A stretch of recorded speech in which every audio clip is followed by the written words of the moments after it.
Hello बच्चों, एक बार फिर से स्वागत है आपका। हम लोग पढ़ रहे हैं 12वीं का रसायन विज्ञान और 12वीं के रसायन विज्ञान में चैप्टर नंबर 11 है एल्कोहल, फिनाल एवं ईथर। और आज लेक्चर नंबर 3 है। 2 लेक्चर इस चैप्टर में पढ़ चुके हैं हम लोग। आज की टॉपिक है हमारी एल्कोहल, फिनाल और ईथर में प्रकार्यात्मक समूहों की संरचनाएं। प्रकार्यात्मक समूह यानी कि क्रियात्मक समूह। तो एल्कोहल, फिनाल और ईथर में जो क्रियात्मक समूह है उनकी संरचनाएं कैसी हैं, इनके बारे में आज बताऊंगा आपको। Structures of functional groups within alcohol, phenol and ether, तो इनके ऊपर चर्चा करेंगे हम लोग। तो यहां मैं ले रहा हूं एक एल्कोहल, मेथिल एल्कोहल के रूप में। यह है मेथिल एल्कोहल, जिसका IUPAC नाम मैं आपको बता चुका हूं। इसको मेथेनॉल कहते हैं, मेथेनॉल। और यहाँ एल्कोहल के बाद मैं एक फिनाल ले लेता हूँ। यह हो गया फिनाल। इसका IUPAC नाम भी फिनाल है। और यहाँ डाईमेथिल ईथर ले रहा हूँ, CH3O यह है डाईमेथिल ईथर और IUPAC नाम है इसका मेथॉक्सीमेथेन। पिछली वीडियो में मैंने आपको बताया है कि IUPAC नाम और सामान्य नाम कैसे लिखे जाते हैं। मेथॉक्सीमेथेन इसका IUPAC नाम है। इन तीनों में जो फंक्शनल ग्रुप हैं, और फंक्शनल ग्रुप को यहाँ मैं दर्शा दूँ, देखो ये फंक्शनल ग्रुप है एल्कोहल का OH, और फिनाल का भी फंक्शनल ग्रुप है OH, और ईथर का फंक्शनल ग्रुप होता है एल्कॉक्सी ग्रुप। तो यहाँ यह फंक्शनल ग्रुप है। तीनों क्रियात्मक समूह आपको दिख रहा है। अब एक एक क्रियात्मक समूह का यहाँ तुलनात्मक अध्ययन करा रहा हूँ आपको कि इनकी संरचनाएं कैसी हैं, इनके ऊपर गौर करो। तो सबसे पहले मेथेनॉल का यहाँ संरचना सूत्र बना दूँ। मेथेनॉल में कार्बन के साथ एल्कोहल बॉन्डेड है, तो एल्कोहल, और 3 इसके साथ हाइड्रोजन भी हैं। देखो 3 हाइड्रोजन हैं कार्बन के साथ, और एल्कोहल का ऑक्सीजन इसके साथ बॉन्डेड है, और इसी के साथ हाइड्रोजन बॉन्डेड है। ये हो गया आपका CH3OH। अब हमको आपको दिखाना है इस क्रियात्मक समूह की संरचना कैसी है, किस तरह से यह कार्बन के साथ OH समूह जुड़ा है। तो आप यहाँ देखो, पहले इनके ऊपर संकरण लिख दूं। कार्बन के ऊपर यहाँ संकरण sp3 होता है, क्योंकि कार्बन सभी एकल बंधों से जुड़ा है। ऑक्सीजन का भी संकरण sp3 है, यहाँ sp3 संकरण। और संकरण तो आप बहुत आसानी से निकाल सकते हैं। कार्बन के यौगिकों में जितने भी एकल बंध होते हैं उनकी संख्या और उनके ऊपर लोन पेयर दोनों को जोड़ दिया जाता है तो संकरण निकल जाता है। यह 4 एकल बंधों से जुड़ा है, तो कुल 4 संकर कक्षक यहाँ बनेंगे जो sp3 संकर कक्षक होंगे। यह 2 एकल बंधों से जुड़ा है, और ऑक्सीजन के ऊपर यहाँ 2 लोन पेयर भी होते हैं। ऑक्सीजन के ऊपर 2 लोन पेयर होते हैं, तो 2 लोन पेयर हो गए और 2 ये बॉन्ड पेयर। तो इस तरह से यहाँ भी 4 संकर कक्षक हैं, 4 हाइब्रिड ऑर्बिटल्स हैं, तो इस पर भी संकरण sp3 होता है। अब आपको बता दूं, यहाँ से यहाँ तक की कार्बन ऑक्सीजन बंध की लंबाई 142 पिकोमीटर होती है। यह लंबाई है बॉन्ड लेंथ 142 पिकोमीटर, यह बॉन्ड लेंथ हो गई। और ये बॉन्ड एंगल देखो आप, कार्बन ऑक्सीजन हाइड्रोजन इनके बीच ये जो बंध कोण है, बॉन्ड एंगल है, यह sp3 हाइब्रिडाइज एटम है, तो यहाँ बॉन्ड एंगल 109 डिग्री 28 मिनट होना चाहिए, जैसा कि एक चतुष्फलकीय व्यवस्था में होता है। यहाँ दिखा दूँ आपको, मेथेन का अणु शेप में चतुष्फलकीय होता है, टेट्राहेड्रल मेथेन का अणु। और carbon hydrogen oxygen, carbon hydrogen ये बॉन्ड एंगल जो होता है 109 degree 28 minute, 109 degree 28 minute, 60 minute में एक अंश होता है। इसको हम कह सकते हैं कि लगभग 109.5 अंश के करीब है, 109.5 डिग्री के करीब है। तो यह चतुष्फलकीय व्यवस्था की बात है, जिसमें कार्बन के साथ चारों हाइड्रोजन परमाणु त्रिविम में स्थित हैं, सभी के सभी बॉन्ड एंगल सेम है। यह भी बॉन्ड एंगल इतना ही, यह भी बॉन्ड एंगल इतना ही, यह भी बॉन्ड एंगल इतना ही। यह चतुष्फलकीय व्यवस्था होती है, चतुष्फलकीय व्यवस्था होती है। आप 11वें में पढ़ चुके होंगे इसको।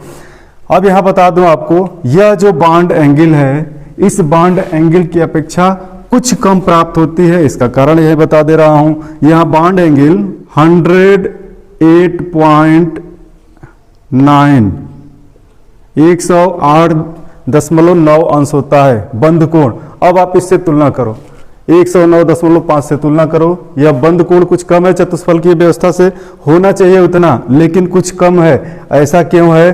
तो आप यहां देख रहे हो कि दो दो लोन पेयर स्थित हैं ऑक्सीजन के ऊपर, और लोन पेयर रिपल्सन ज्यादा होता है, जिसके कारण ये बॉन्ड एंगल सप्रेस होता है, दब जाता है, और यहाँ बॉन्ड एंगल कुछ कम प्राप्त होता है। इसके बाद फिनाल की बात कर रहा हूं मैं। फिनाल में देखो आप, फिनाल के अंदर यह हो गया आपका फिनाल, और इस तरह से हाइड्रोजन दर्शा दिया। क्यों इधर दर्शाया, इधर क्यों नहीं दर्शाया, अभी दिखाऊंगा। यह बेंजीन रिंग हो गई। बेंजीन रिंग के साथ सीधा OH समूह जुड़ा होता है, और फिनाल में जब बेंजीन रिंग के साथ OH समूह जुड़ा होता है, तो यहाँ पे देखो, यहाँ पे जितने भी कार्बन हैं बेंजीन रिंग में, सभी के सभी sp2 संकरित कार्बन है। यहाँ कार्बन है ना, दिखा दे रहा हूँ आपको, देखो यहाँ कार्बन दिखा दे रहा हूँ, ठीक है। हर कोने पे एक कार्बन, एक हाइड्रोजन है, यहाँ कार्बन और ऑक्सीजन है, ठीक है। तो यहाँ पे जो कार्बन है वह कैसा हाइब्रिडाइज है, sp2। आपको पहले ही बता भी चुका हूँ कि जहाँ भी कार्बन के साथ एक डबल बॉन्ड दिख जाए तो वह sp2 संकरित कार्बन होता है। तो यहाँ कार्बन के साथ डबल बॉन्ड दिख रहा है, तो यह sp2 संकरित, sp2 हाइब्रिडाइज कार्बन है, और sp2 हाइब्रिडाइज कार्बन के साथ यहाँ ऑक्सीजन बॉन्डेड है। तो sp2 संकरित कक्षक युक्त कार्बन ज्यादा इलेक्ट्रोनेगेटिव होता है, ज्यादा ऋण विद्युतीय होता है, वह इलेक्ट्रॉन्स को ज्यादा पास में रखता है, इसलिए इसके साथ जो एटम बॉन्डेड होता है वह इसकी बॉन्ड लेंथ जो है कम होती है। sp3 संकरित कार्बन होता तो बॉन्ड लेंथ ज्यादा होती, sp2 संकरित कार्बन है तो बॉन्ड लेंथ यहाँ कम है। दूसरा चीज दिखा रहा हूं, यहाँ देखो, ऑक्सीजन के ऊपर दो लोन पेयर्स स्थित हैं। यह लोन पेयर क्या करेगा, यहाँ देखो कॉन्जुगेशन में है, यहाँ लोन पेयर है, single bond double bond, single bond double bond, single bond, और ये डबल बॉन्ड, इसको कॉन्जुगेशन कहते हैं। यह लोन पेयर अपने इलेक्ट्रॉन्स यहाँ शेयर करता है, तो यहाँ द्विबंध का गुण आएगा।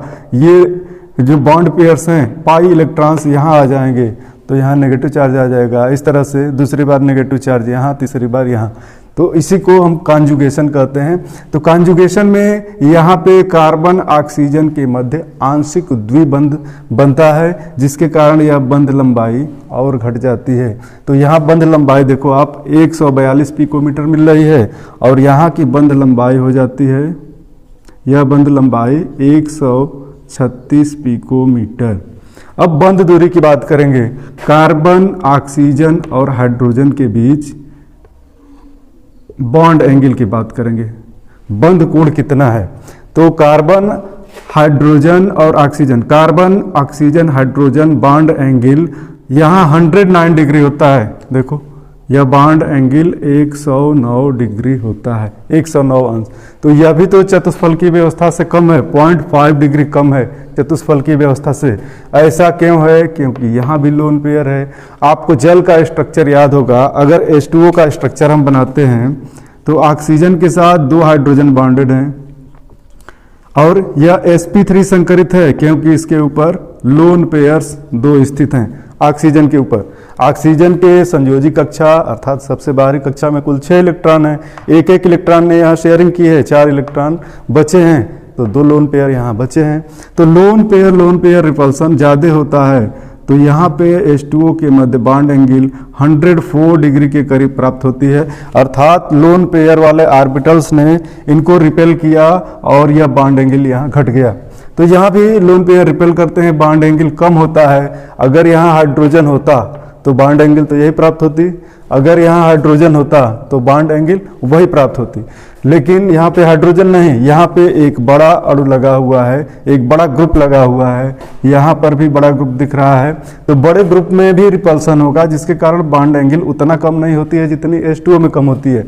तो यहाँ बॉन्ड एंगल कुछ कम है 109 डिग्री, यहाँ बॉन्ड एंगल यहाँ भी इसी के लगभग बराबर है 108.9 डिग्री। ईथर की बात करूंगा, और ईथर में मेथॉक्सीमेथिन की, डाई मेथिल ईथर की बात कर रहे हैं। तो डाई मेथिल ईथर की यहाँ संरचना पहले बना दूं। डाई मेथिल ईथर में कार्बन कार्बन ऑक्सीजन ये बॉन्ड है, और इसके साथ 3 हाइड्रोजन, इसके साथ भी 3 हाइड्रोजन। देखो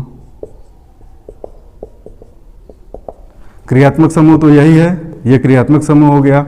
अब इस क्रियात्मक समूह में यहाँ हम आपको दिखाएंगे कार्बन ऑक्सीजन कार्बन, ये बॉन्ड एंगल कितनी हो रही है और यह बॉन्ड लेंथ कितना है। तो यहाँ पे बॉन्ड लेंथ एल्कोहल के बॉन्ड लेंथ के लगभग बराबर होता है। देखो यहाँ एल्कोहल में जो बॉन्ड लेंथ है इसी के लगभग बराबर होता है। यह बॉन्ड लेंथ है 141 पिकोमीटर, लगभग बॉन्ड लेंथ एल्कोहल का भी इतना ही है। CO बॉन्ड लेंथ, यहाँ भी CO बॉन्ड लेंथ की लंबाई यही है, CO बंध की लंबाई यहाँ 141 पिकोमीटर। अब बॉन्ड एंगल की बात करेंगे। बॉन्ड एंगल यहाँ होता है 111.7 डिग्री, 111.7 अंश बंद कोण है यहाँ। तो यहाँ पे तो बंद कोण ज़्यादा दिख रहा है, यहाँ क्या कारण है, जबकि यहाँ भी 2 लोन पेयर स्थित हैं। देखो लोन पेयर वाले 2 ऑर्बिटल्स यहाँ भी स्थित हैं, लोन पेयर्स वाले यहाँ भी स्थित हैं। यहाँ जो बॉन्ड एंगल प्राप्त हो रही है इस व्यवस्था से 109.5 से ये ज़्यादा बॉन्ड एंगल प्राप्त हो रही है। तो इसका कारण क्या है, तो यहाँ भी कारण दिख रहा है, ये दोनों ग्रुप क्या हैं, बड़े ग्रुप दिख रहे हैं। अगर हाइड्रोजन होता तो फिर बॉन्ड एंगल इतनी होती 104 डिग्री, लेकिन यहाँ हाइड्रोजन नहीं है, हाइड्रोजन से बड़े ग्रुप्स लगे हुए हैं, तो इनके बीच भी रिपल्सन होता है और ये रिपल्सन ज़्यादा है। इस कारण से यहाँ पे लोन पेयर वाले रिपल्सन के अतिरिक्त इनके मध्य जो रिपल्सन हो रहा है यह ज़्यादा है, तो बॉन्ड एंगल यहाँ बढ़ गई, चतुष्फल की व्यवस्था से ज़्यादा है, 109.5 डिग्री से ज़्यादा बॉन्ड एंगल प्राप्त हो रही है। तो यहाँ पर आपने तुलनात्मक अध्ययन देख लिया कि एल्कोहल, फिनाल और ईथर के क्रियात्मक समूहों की संरचना कैसी होती है, बॉन्ड लेंथ कैसा होता है, कितना होता है, बॉन्ड एंगल कितनी होती है। आपको ये वीडियो समझ में आ गई होगी, समझ में आए तो आप कमेंट करके ज़रूर लिखें। मिलेंगे अगली वीडियो में। Thank you.